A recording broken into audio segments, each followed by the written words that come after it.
별감 정사수는 천도제 직후 즉시 포박되었다. 그가 휘두른 검에 쓰러진 이는 중전과 태중의 왕손. 비극은 단 한 번의 칼끝에서 시작되었고 궁중은 깊은 침묵에 잠겼다. 왕 이정은 흔들리는 눈빛을 감추며 정사순을 취조했고 마침내 정사순은 굳게 다물었던 입을 열었다.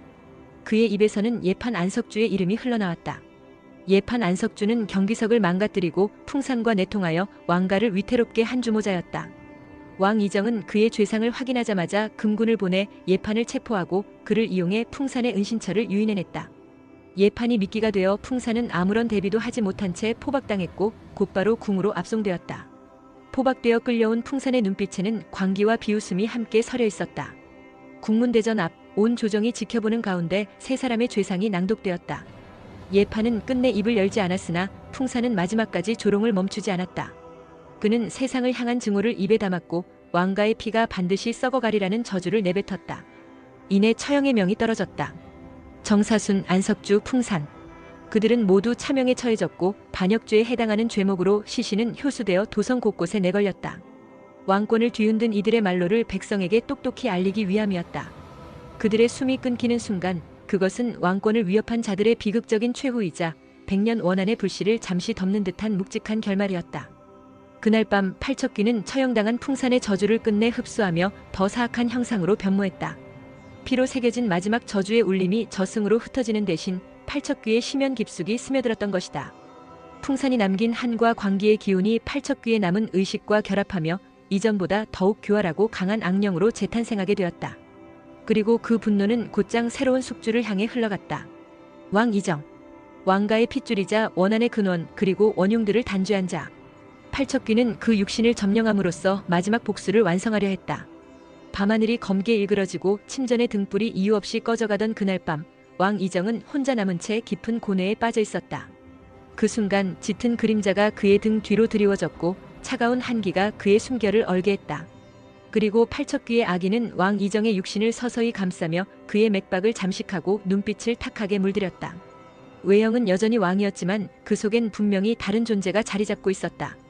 이윽고 팔척귀가 완전히 빙의되자 왕 이정은 조정에 명하여 여리와 강철을 즉각 체포하라 지시했다. 그러나 왕 이정은 이와 같은 상황이 벌어질 것을 이미 예견하고 있었다. 그는 자신이 이성을 잃고 이상한 기운에 휘말리게 되거든 절대로 자신의 명령을 따르지 말고 곧장 여리와 강철에게 알리라며 내관 김웅순과 호위무사 서재일에게 사전에 명을 내려두었던 것이다. 김웅순과 서재일은 왕의 뜻을 저버리지 않고 즉시 여리와 가섭스님에게 사태를 알렸다.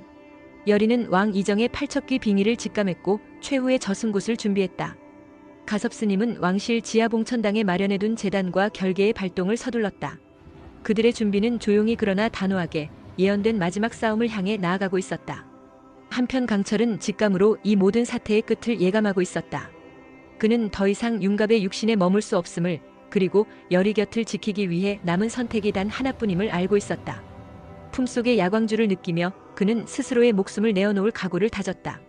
지켜야 할 것은 오직 지금 이 순간 열이라는 확신이 강철의 가슴을 꿰뚫었다. 그의 눈빛은 결연했고 그 결심은 곧 스스로가 받아들인 운명이 되었다.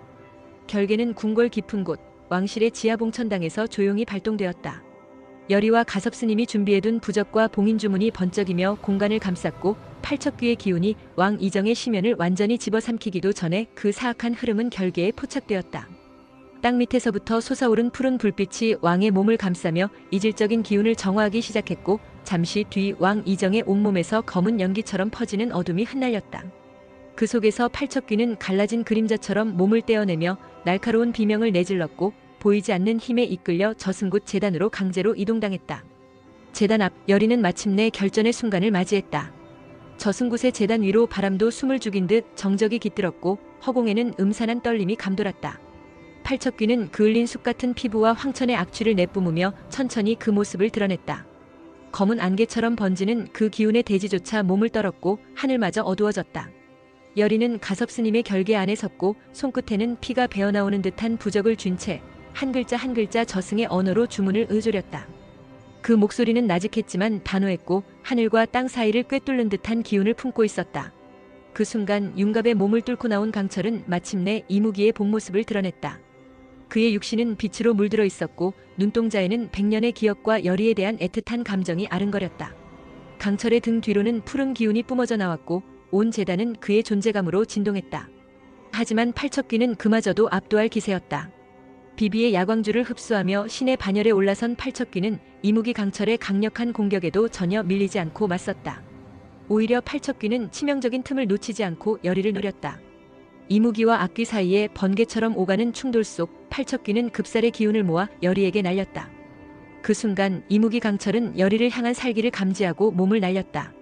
급살은 열의 대신 강철의 가슴팍에 꽂혔고 그는 마지막 야광주의 남은 힘을 모두 사용해 그 위협을 막아냈다. 하지만 이내 그의 몸은 천천히 흔들리더니 균열이 생기기 시작했다. 강철은 단 한마디 비명조차 내지 않았다. 몸을 관통한 급살의 여파는 조용히 그러나 확실하게 그의 존재를 무너뜨려갔다. 이무기의 형체는 서서히 빛으로 부서졌고 제단 위에 선 강철은 바람처럼 무너져 내렸다. 열의는 순간 그 자리에 주저앉아 강철의 몸을 품에 안았다. 그의 온기는 점점 식어갔지만 열의는 떨리는 손으로 그의 얼굴을 어루만지며 끝내 그 손을 놓지 않았다. 강철의 눈꺼풀이 천천히 내려가고 몸은 점차 빛으로 쓰러져갔다. 그 속에는 열의를 지키기 위해 모든 것을 내던진 존재의 조용한 평온이 깃들어 있었다. 열의의 눈에서는 말없이 뜨거운 눈물이 흘렀고 그녀의 품에 안긴 강철은 마지막까지 아무런 말도 남기지 않았다. 오직 그 순간만큼은 누구도 감히 두 사람의 마지막을 방해할 수 없는 절대의 시간이 흘렀다. 그 순간 열의의 손에 들린 천금위의 명패와 부적이 진동하듯 떨리며 붉은 빛을 뿜어냈다. 마치 명계가 응답하듯 허공을 가르는 묘한 균열음이 터져나왔고 주위를 감싸던 공기마저 일시에 정지된 듯한 적막감이 흘렀다. 열의는 조심스럽게 강철을 바닥에 눕히고 그 얼굴을 마지막으로 한 번 더 바라본 뒤 눈물을 머금은 채 단호하게 자리를 일어섰다. 그녀의 손끝은 떨리고 있었지만 목소리는 흔들리지 않았다. 숨을 깊이 들이쉰 열의는 명부의 문을 여는 마지막 주문을 또렷이 외우기 시작했다. 하늘이 갈라지는 듯한 섬광이 제단 위를 가로질렀고 그 틈 사이로 묵직한 존재감이 내려앉았다. 바로 그 순간 화덕차사가 강림했다. 그의 형상은 인간이 감당할 수 없는 신성한 무게를 머금고 있었고 두 손에 들린 저승의 사슬은 단순한 쇠줄이 아니라 명부의 법도와 억겁의 질서로 이루어진 것이었다. 그의 발걸음 하나하나에 땅이 요동쳤고 존재만으로 공기를 무겁게 만들었다. 그의 눈동자는 어둠 너머를 꿰뚫고 있었고 팔척귀를 향해 한치의 망설임 없이 다가갔다. 그 기운에 제단 주변의 불꽃조차 움찔거렸으며 바람은 멈췄고 모든 이가 숨을 죽였다. 팔척귀는 화덕차사의 출현에 날카로운 괴성을 지르며 날뛰기 시작했다. 사리와 원한으로 일그러진 얼굴을 드러내고는 저승사자에게 덤벼들었지만 화덕차사의 사슬은 단 한 번의 휘두름으로 그의 움직임을 멈춰 세웠다. 마치 천둥처럼 울리는 쇳소리와 함께 팔척귀의 몸은 단숨에 얽매였고 결박당한 채로 제단 한복판에 무릎 꿇려 끌려내려갔다. 그 모습은 천년 원한의 종착지이자 악귀가 처음으로 두려움을 느낀 순간이기도 했다. 열의는 몸을 떨면서도 마지막까지 주문을 끊지 않았다. 입술은 새파랗게 질렸고 손끝은 저려왔지만 그 어떤 고통도 그녀를 멈추게 할 수는 없었다. 팔척귀의 형상이 저승의 사슬에 조여질수록 그 안에 갇혀있던 수많은 망자의 울음소리가 뒤섞여 폭풍처럼 퍼져나왔다. 그 울음은 단순한 고통이 아니었다. 절규와 분노, 억울함, 그리고 눈물로 버무려진 100년의 시간. 희생당한 자들의 목소리가 하늘을 찢을 듯 메아리쳤고 제단은 마치 망자들의 비명이 깃든 심장처럼 떨렸다. 한순간 바람이 거세게 휘몰아쳤고 팔척귀의 몸체에 새겨진 흉터들이 찢어지듯 벌어졌다. 열의는 눈을 감고 마지막 글귀를 은조렸다. 입에서 떨어지는 주문 하나하나가 무겁게 울려 퍼졌고 마침내 그 음절이 끝나는 순간 팔척귀의 형체는 안개처럼 흩어지기 시작했다.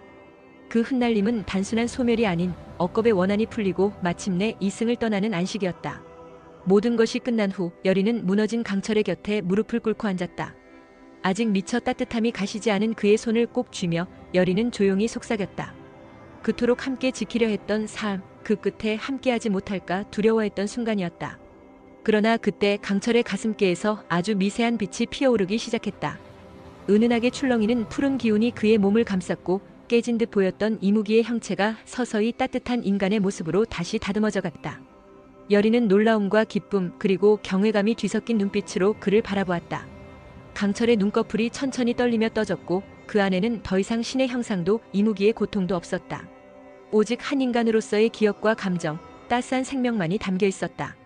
그는 말없이 열의를 바라보다 이내 천천히 그녀의 이름을 불렀다. 그 목소리는 낮고 떨렸지만 분명 살아있는 자의 숨결이었다. 열의는 흐느끼듯 고개를 끄덕였고 두 사람은 아무 말 없이 서로를 꼭 끌어안았다. 그 그 품은 이제 신과 무녀의 사명도 100년 전의 저주도 모두 지워낸 순수한 사람의 품이었다. 왕 이정은 모든 사태가 진정된 뒤 여리와 강철에게 거듭 감사의 뜻을 전했다. 그들의 용기와 희생이 아니었다면 왕실은 물론 조선 전체가 파멸로 치달았을 것임을 누구보다 잘 알고 있었기 때문이다. 그는 정식으로 여리에게 국혼이라는 칭호를 내리고 강철에게는 조선의 영혼을 지켜낸 수호신으로서의 예를 다했다. 또한 왕 이정은 그동안 묶여있던 조정의 개혁을 본격적으로 단행했다. 그는 오랜 벼슬을 고사하고 조용히 은둔해 있던 최원우를 다시 불러들여 영의정에 임명하고 노비제도의 폐지와 권문세가의 해체 등 뿌리 깊은 제도를 흔드는 대개혁을 감행했다. 이 모든 일은 백성들로부터 큰 환호를 받았고 왕 이정은 새 시대를 연 성군이라는 평을 얻게 되었다. 중전은 마침내 기력을 되찾고 조용히 왕의 곁으로 돌아왔다. 생사의 경계를 넘나든 시간이었기에 그녀의 눈빛은 예전보다 훨씬 깊어졌고 왕 이정 또한 그런 중전을 말없이 끌어안았다. 두 사람은 같은 상실을 겪었고 서로의 아픔을 온전히 이해하게 된 후에는 더 깊은 유대를 쌓아가기 시작했다. 왕 이정은 더 이상 권력과 지위로 나라를 이끌지 않겠노라 마음속으로 다짐했다. 그가 지키지 못했던 가족 그리고 무너질 뻔했던 조선을 다시 일으킨 것은 결국 사랑과 희생이었다. 그래서 그는 다짐했다. 이 나라를 앞으로는 억압이 아닌 공감과 연민으로 다스리겠다고. 여리와 강철은 한적한 곳에 조그마한 초가집을 짓고 세상과의 거리를 두며 살아가기 시작했다. 그곳에는 융갑의 어머니 영금도 함께했다. 융갑에 대한 상실과 고통을 겪은 그녀는 여리와 강철을 친자식처럼 여기며 조용히 살림을 도왔다. 여리는 마당에 약초를 심고 영금은 바느질과 장독을 돌보았으며 강철은 물을 깃고 불을 지폈다. 때로는 여리와 강철이 티격태격 다투다가도 이내 얼굴을 붉히며 웃음을 터뜨리곤 했다. 강철이 괜히 도토리로 여리의 등을 찌르며 장난을 걸면 여리는 버선발로 쫓아가 강철의 등을 툭 치고는 웃음을 터뜨렸다. 영금은 그런 둘을 바라보며 마치 융갑이 살아 돌아온 듯한 따스한 미소를 지었다. 그 초가집 안에는 상실을 품은 이들의 새로운 삶이 고요하지만 단단하게 피어나고 있었다. 응수는 가끔씩 그들을 찾아왔다. 명랑한 그는 강철이 은근히 내보이는 기이한 능력에 늘 눈을 반짝였고 그런 그의 웃음은 집안을 따뜻하게 채웠다. 대비는 궁에서 손주 이광을 직접 보살피며 평온한 노년을 보냈다. 지난날의 고집과 야심을 내려놓고 조용히 손주 사랑으로 하루를 채워가고 있었다. 최인선은 더없이 맑은 봄날 단정하고 성품 고운 양반 도령과 혼례를 올렸다. 예식날 여리는 강철과 함께 먼발치에서 그 모습을 지켜보며 오래도록 웃었다. 가섭스님은 노스님과 다시 산사로 돌아갔다. 그는 여전히 하루하루를 단정히 수행하며 남은 생을 번뇌 없이 보내고 있었다. 가끔 여리와 강철이 손을 맞잡고 찾아오면 그는 무심히 웃으며 따뜻한 차를 내주곤 했다. 이것은 단지 앞귀를 봉인한 이야기만이 아니다. 100년의 원한과 희생, 분노와 용서, 이무기의 눈물과 무녀의 기도가 빚어낸 치유의 여정이었다. 신과 인간의 경계를 넘은 강철, 그리고 천도라는 사명을 이뤄낸 여리. 그들이 함께한 이 이야기는 결국 사랑의 이름으로 완성되었다. 이 이야기가 마음에 드셨다면 구독과 좋아요 부탁드립니다. 귀궁과 함께한 긴 여정 함께 걸어주셔서 감사합니다. 다음 이야기에서 또 만나요.